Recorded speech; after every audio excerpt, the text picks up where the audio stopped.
नमस्कार दोस्तों, YouTube के हिस्ट्री अड्डा चैनल पर मैं डॉक्टर दिवाकर मिश्रा एक बार फिर आप सभी का स्वागत करता हूं। दोस्तों, आज 18 अप्रैल है और आज के दिन मनाया जाता है विश्व विरासत दिवस, वर्ल्ड हेरिटेज डे। एक इतिहास के विद्यार्थी, जिज्ञासु और एक भ्रमणशील व्यक्ति जो इतिहास में रुचि रखता है, उसके लिए आज विशेष दिन है।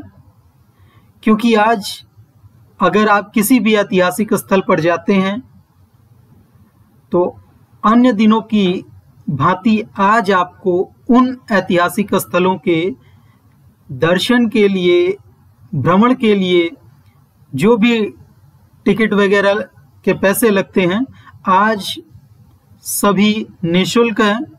आप भ्रमण कर सकते हैं, आज के दिन का लाभ उठाएं। और साथ ही साथ आज के इस वीडियो में हम इतिहास के झलक श्रृंखला 1 में इसी खास दिवस की बात करने जा रहे हैं।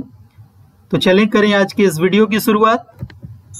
दोस्तों, जैसा कि आपको बताया गया, 18 अप्रैल को विश्व विरासत दिवस मनाया जाता है प्रतिवर्ष। इसकी शुरुआत कब, कैसे, कहां से हुई और भारत की वो कौन कौन सी विरासतें हैं जो विश्व धरोहर में शामिल की गई हैं, इन पर बात करते हैं।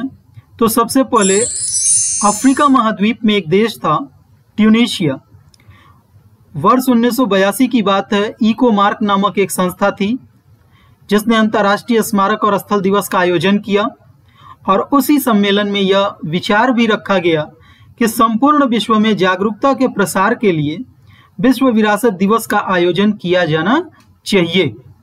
ये बात अफ्रीका से प्रारंभ हुई और इसके बाद 18 अप्रैल को विश्व विरासत दिवस के रूप में मनाने का प्रस्ताव 1982 में ही अंतर्राष्ट्रीय स्मारक स्थल परिषद द्वारा लाया गया।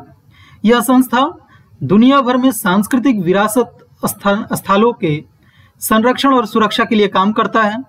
इसका मुख्यालय पेरिस में है और इसकी स्थापना 1964 के वेनिस चार्टर के फलस्वरूप 1965 में वारसा में की गई थी।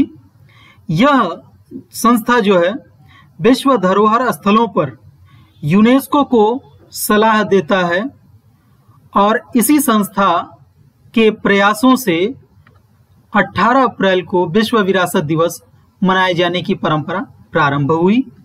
लेकिन 1983 में संयुक्त राष्ट्र संघ की संस्था यूनेस्को की महासभा के सम्मेलन में इसके अनुमोदन मिलने के बाद ही 18 अप्रैल को विश्व धरोहर दिवस मनाए जाने की घोषणा की गई। प्रतिवर्ष इसको मनाते हैं। 2024 में जब इस दिवस को मनाया जा रहा है, इस वर्ष की थीम है विविधता की खोज करें और अनुभव करें, search and feel the diversity. आप विश्व के जितने भी देश हैं और जितनी भी विश्व धरोहर साइट्स हैं, उनमें विविधता पाते हैं। तो आपको उन्हीं विविधताओं की खोज करनी है और अगर संभव हो तो ऐसे स्थलों का भ्रमण करें और वहां की प्रकृति और नेचर का अनुभव करें। बात करते हैं 10 मानदंडों का एक समूह बनाया जाता है, एक पैरामीटर होता है। उसी क्राइटेरिया पर तय होता है कि विश्व का कौन सा स्थल इस श्रेणी में लाया जाएगा। तो कुल 3 श्रेणियां हैं इन 10 मानदंडों पर जो खरी उतरती हों, उनको 3 श्रेणियों में बांट करके धरोहर स्थल घोषित किया जाता है।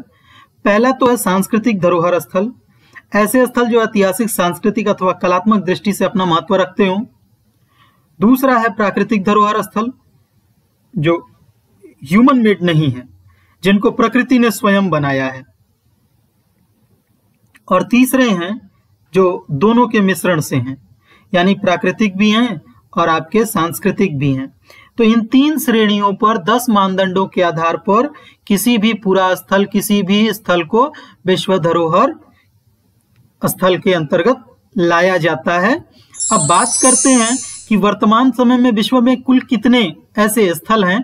तो यूनेस्को की जो वेबसाइट है उससे जो डेटा मिला है, 1199 लगभग 1000 एवं स्थल पूरे वर्ल्ड में यूनेस्को द्वारा विश्व धरोहर घोषित कर दिए गए हैं, जिनमें से 933 स्थल सांस्कृतिक हैं, 227 स्थल प्राकृतिक और 39 स्थल मिश्रित श्रेणी में रखे गए हैं। इसके साथ आपको यह भी जानना है कि 56 स्थल ऐसे हैं जिनको संकटापन्न बताया गया है, अर्थात जिनके सुरक्षा और संरक्षण की अत्यधिक आवश्यकता है।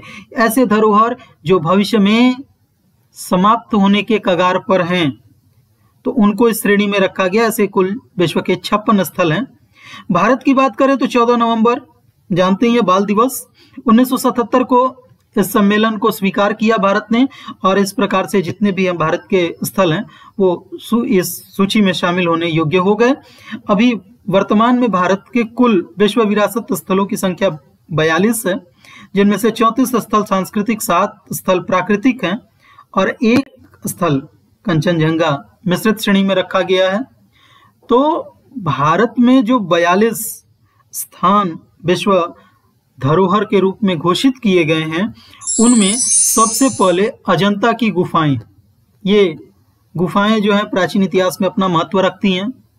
गुप्तवाकाटक काल में इनका निर्माण किया गया था बौद्ध भिक्षुओं के रहने हेतु, और ये अपने चित्रण के लिए विश्व विख्यात हैं। महाराष्ट्र के औरंगाबाद जिले में है। 1983 में इस स्थल को यूनेस्को द्वारा विश्व धरोहर स्थल की श्रेणी में रखा गया, जो भारत का पहला स्थल बना। इसी के साथ उसी वर्ष आगरा का किला भी विश्व धरोहर स्थल की श्रेणी में लाया गया। यानी 1977 में जब भारत ने इस सम्मेलन को स्वीकार किया, उसके 6 साल बाद आगरा का किला और अजंता की गुफाएं विश्व धरोहर स्थल की श्रेणी में शामिल किए गए, और ये भारत के पहले 2 स्थल बनने का गौरव प्राप्त किए। इसके बाद कई सारे पुरा स्थलों को और इस तरह की चीजों को शामिल किया गया, लेकिन वर्तमान समय में होयसल मंदिर जो आपके तेलंगाना जिले में है, उन समूहों को भी पिछले वर्ष विश्व धरोहर श्रेणी में रखा गया।